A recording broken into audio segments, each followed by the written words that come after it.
Hello, everyone, and thank you for joining another episode of the Educational Leadership Podcast. We have another very special guest, and of course, we have our co-host Corinne French. Hey, I can't wait to dive into this one. You showed me the speaker for today, and I was like freaking out. So I'm so excited to have our guest today. I'm super excited too. And if y'all listen to the podcast at all, you know my appreciation for school districts that are business minded, right? Not necessarily how they operate, but how they prepare their students, right?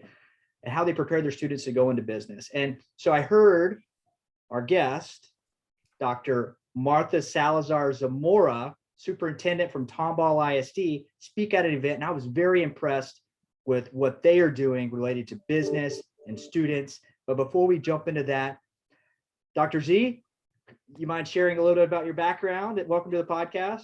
Absolutely. And thank you both to Gary and Corinne for asking me to spend a few minutes with you to talk about the great things that are happening in Tomball ISD.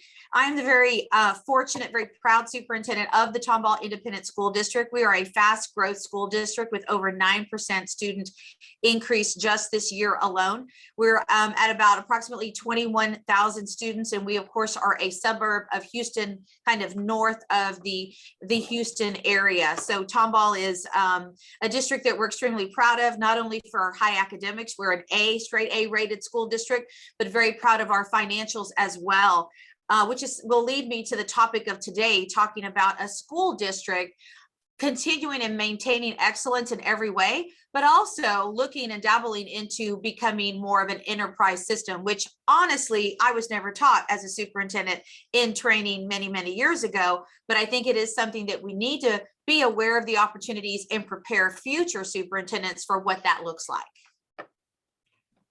So that's like totally speaking my language, because my original dissertation was going to be on speaking about women and wanting to make sure the women were prepared to be superintendents. And I think some of the research shows, from what I've learned, that boards can sometimes think women can't handle potentially the bond or the politics of the board, or maybe even the business side of the board. And they might just shove that person or that candidate to think that, oh, she'll just be great at curriculum instruction, but we need somebody more innovative in business and politics. And you're doing it. Like, so it's so cool because Gary noticed you and wanted you to come, and you would have been top of my list to be on the podcast for sure. But oh my gosh, so what a joy to have you to talk about some of this, and you're making moves in this area that I think before we might have been afraid to talk about or do. I don't know what the right word is. A little bit of both, but I love the points that you made, Corinne, because you're right. There are times perhaps where boards don't look at the full candidate and never make a decision based on just something unilateral. So I'm super proud to say, since I've been superintendent of Tomball ISD, we passed a $275 million bond with a 74% passing rate. Wow. In 2017, we've come to the completion of all of those projects under budget, which we're excited about. We just passed our bond 2021 for $500 million. And so, yes, women can do and will pass very successful high dollar bonds that inclusive of facility schools for growth, renovations. We've done a natatorium, an ag science center, a beautiful stadium complex that our community is so proud of, that now has the Tomball Event Center, which is the largest event center and planning space for the greater Tomball community, which I'm super excited about. We're able to share that with our community as well. What excites me a lot, probably even more than the bonds right now, or maybe they're neck and neck in excitement, is the areas of enterprise. I mentioned our bond, our 2017 bond. We have been very successful with our, doesn't sound like something you would think, oh, let me build one of these, our wastewater treatment plant. Honestly, we are making money in a sense because we built it large enough to scale that the neighboring growth off of 99 will be able to utilize that. What I'm super proud of to talk about, though, is the enterprise with Baker Hughes. So there's a little story, and I'll try to tell it promptly because I know we don't have a lot of time. We partnered with BJ Services, an oil and gas company in our Tomball community. We created the Academy of Energy and International Business. It was going to be the first in the state of Texas, the second in the nation. There's an airport in Florida that does something similar. What this means is that the students would be educated on site in industry for their full high school experience, next to chemists and international businessmen, and learning the trade in a sense in a very different way, where they would also get the requirements they need for a high school graduation. Unfortunately, with COVID and around that time, BJ Services went bankrupt. We had already done the applications, the interviews, the selection, the announcement of students, everything was ready. And then we have a partner that had gone bankrupt. Really, I love to tell this story by saying we thought of everything but that. Oh, right. Yeah, educators. There would have been no way. I mean, that's, it's like, what do you do now? Nobody ever wants to disappoint students. And that's exactly where we were. I sat and thought about that for a minute. And then ultimately we had to move on, which is what, as a superintendent, that's what you do. I didn't let that dream die. I love to call this the spirit of Tomball, right? Finding a way to make something, what is that, lemonade out of lemons. And that's truly what we did. As I would drive by the facility, and it's a beautiful facility. It's huge. The landmass is incredible. There are 10 facilities on there. And so I'm excited to tell you about what's happening now. I would pass it every day and feel a sense of sadness as I would drive to work. So 5-6 days a week, seeing it and being disappointed. Then one day there was a for sale sign, and I thought, by golly, I'm going to go and find who the new owners are and talk to them about this great idea and pitch it to them. I had gone to 2 other companies to see if, when BJ Services went bankrupt, if they would be interested. And both of them very politely said, no, that's really not what we want to do. Bring in, 500 high school kids, which I understood. In this case, I came to my CFO one day and said, there's a for sale sign, and just take a deep breath. I know you're going to think I'm crazy, but find out how much it's, I just need to know, what is it selling for? And he looked at me, love my CFO, Mr. Jim Ross. He's been with the district for years. He's one of the best in the business. He looked at me straight in the eye and said, no. And I smiled and I said, Jim, I'm going to come back in 3 days. I want to give you some time to think about it. But let's come back to it. I just want to know what they're selling it for. I mean, I know it's in bankruptcy, so that automatically means it's lower, but is it anything we could even possibly consider? Very long story short, within a period of time, we found out that yes, we could afford it. This facility that is right now, we've been told it's valued at well over $300 million. We purchased for $38.5 million. This will take Tomball ISD well into the future. The beauty of this is what we bought is more than just the 10 amazing buildings. And I like to say that oil and gas does not build like education. Like, these are we build nice, but they build with real marble and real wood and real things that we can't always afford. And they also left it, because it was bankruptcy, with everything. We bought it with every table, every chair, every computer, every vehicle, every single thing that was left there. Tomball ISD now owns. Oh my gosh. Just amazing. So now we've been able to we are going to start our Tomball Star Academy, our early college high school there in the fall. Office space. We will have a beautiful new ag show barn. We will have our state-of-the-art career and technical education facility there. And in one of the largest facilities, we are landlords to Baker Hughes. So we now have created another enterprise system. So I know you have questions. As you can tell, I'm excited and can talk forever about this. But what are your thoughts? I've shared something that educators just don't do. Yeah, my initial thought when you were describing all this was Tomball ISD is changing the conversation, right? Right, so right. You hear a lot about school districts. Some of them are on the defense from some of the topics in society right now, or some of them are looking backwards on previous performance. But what came to mind for me anyways is this is something innovative. This is something different. This is something that creates a very positive buzz, if you will, in the community. And not only that, it actually, I did a poll on LinkedIn. I'm always doing social media stuff, and I did a poll on LinkedIn about what do people expect? What are their expectations when their kids go to public education? Right. And one of the, I want to say it was the top one, was to prepare their students for the workforce, to prepare their students. That's the begin with the end in mind, right? And that's what it sounds like y'all are doing. And I actually came from the business world before I joined a faith-based organization that works with school districts.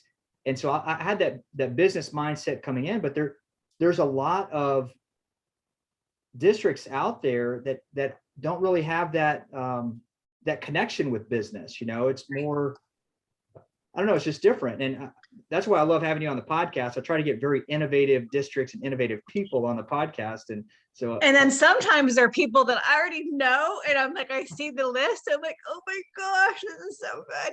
Awesome. I think so I want to say, I'm wondering what this looks like for small districts where there's not a lot of opportunity. Like, so Correct. you didn't just get lucky. I mean, your skills, your communicate, your reputation. I mean, all of that, all of your hard work played into this. So you didn't just get lucky, because I don't think you just get lucky with a lot of these things. I think you have to have the right, there are all kinds of things that you have to have done right first. But Correct. in small districts where there's maybe not as much opportunity, how can small districts be more innovative? Like, how can they switch maybe their gears, like kind of what we've talked about just a little? Okay, so I think that's a great question. First of all, we all have to have school board support. And I am so very fortunate to have not only the Region 4 board, but a top 5 honor board in Tomball. So with that support, then you talk to them about these opportunities, because as you know, Corinne, as a board member, that's important for the board to understand how this can be a game changer, because it is slightly changing the conversation.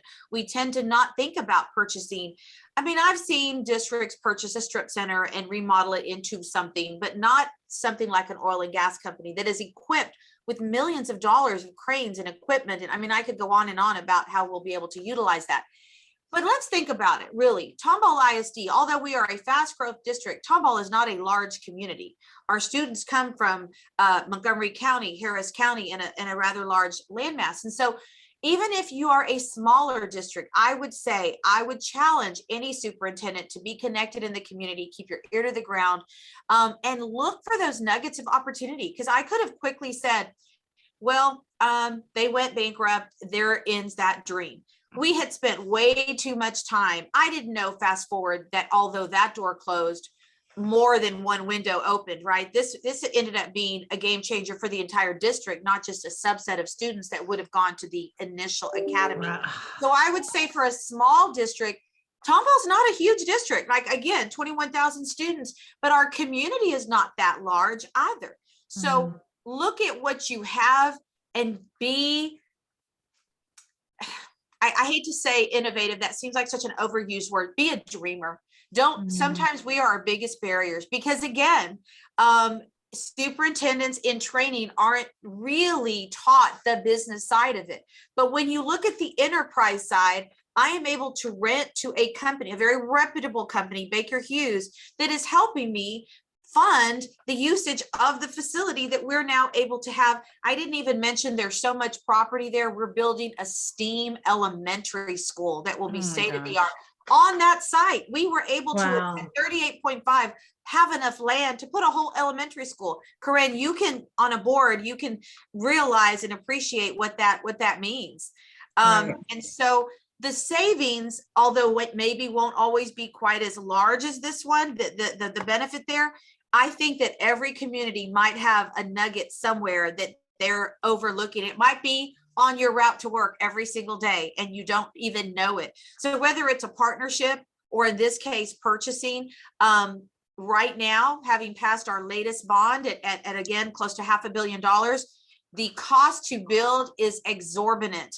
And we're struggling with that. So looking at existing facilities and trying to be creative is something that I think we're all going to have to consider from time to time. Now, the enterprise portion of this, I think the sky's the limit. We have ability to space to rent to others. We don't plan to right now because I want to build this out for years to come in Tomball ISD for Tomball ISD students. You know, we say often in Tomball ISD, we're not just a district, but a destination. I think this is a destination that will set us apart, far apart from our neighbors and other school districts. I mean, this is just not enough time. We'll have to have you come back and in the maybe the fall, late summer, or early fall, to kind of update us on some of the ways that's impacted your students. But I'm like, you said two things I think make me, I just had to write it down, like the partnerships or purchases. So for me, like you're saying, as I'm driving to work and seeing Correct. different things, like it might not be purchases that will change my district's destination. It could be partnerships. And so I think that's the challenge that I'm hearing out of this, that we want to say to future aspiring superintendents, aspiring board members, people who are maybe should run for the boards. I know Gary has a lot of friends in the business world, and there's this weird space that, you know, schools aren't run like businesses. And I know Gary and I, like, we don't battle it, but we like challenge each other on that. We do need to be more innovative. So well, we're the largest employer in most districts, or in Yes. many districts, and in many ways people don't recognize that, but we are business-like, and we need to keep that. You know, we have a significant budget regardless of the size of the district, and in many ways the stronger districts, fiscally responsible districts, are business savvy. So I mentioned earlier, I spoke to over 200 aspiring superintendents at our conference the last few days, and it was great to see so many people in the room. When we know we have 60+ vacancies right now today in Texas for superintendents, it's not as if people are just going in droves to fill these positions. And it has to be the people who do have that mindset and that heart and that will to make a difference and to be innovative and to truly take our children to the next level for college, career, and military readiness. I know we have to wrap up, and this is one that, like, Gary's like probably dying to ask a question, but I want to ask mine before he gets his in there.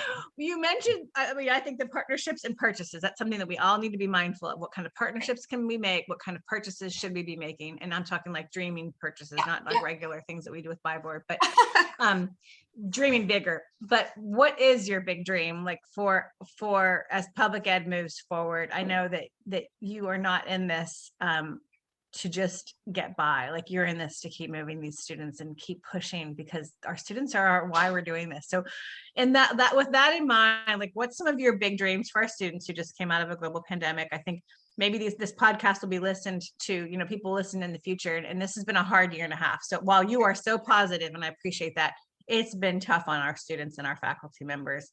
Right. So what is your big dream, thinking of pandemic, like thinking of pandemic and how they move forward?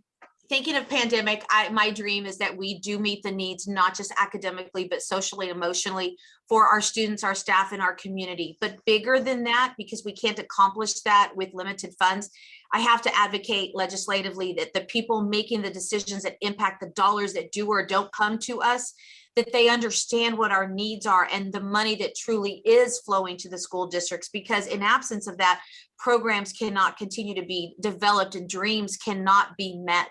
And so the goal is that all students have what they need to continue to be successful for whatever their future is.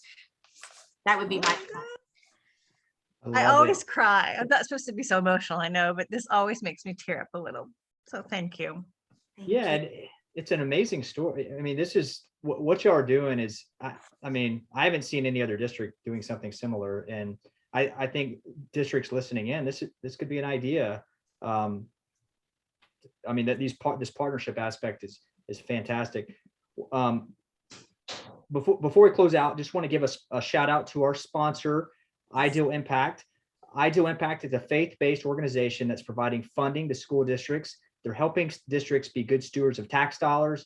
Everything is in the form of a free gift. It doesn't cost the districts anything.